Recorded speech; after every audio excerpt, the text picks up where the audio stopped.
Now, market watchers are expecting a healthy demand for Singapore's first sovereign green bond. They cite the country's AAA credit rating. The bond will be launched by the end of this week.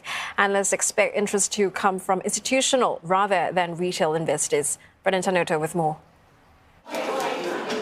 Fully backed by the government, the prices of long-term bonds like the Green Singapore Government Securities Infrastructure are still based on market conditions and can rise or fall before the bonds mature. For instance, prices will fall if interest rates rise. This means that an investor seeking to sell the bond before its maturity date could suffer a loss on the investment, making it less appealing to retail investors.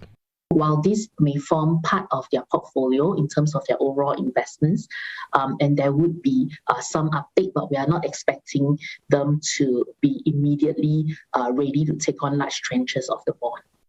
Analysts point out that retail investors' demand is higher for other sovereign bonds. These include the Singapore Savings Bond, which has options for shorter maturities. But a green bond has a tenor of either 30 or 50 years and may not be suitable for all individuals. However, they say institutional investors with a higher risk appetite could still find the stronger returns from long-term bonds attractive. Institutional investors need to look at this from a long-term perspective. It's unlikely that the volatile conditions will persist for a long time. There'll be volatility, but it may not be of the same magnitude that we've seen in the last 6 to 8 months.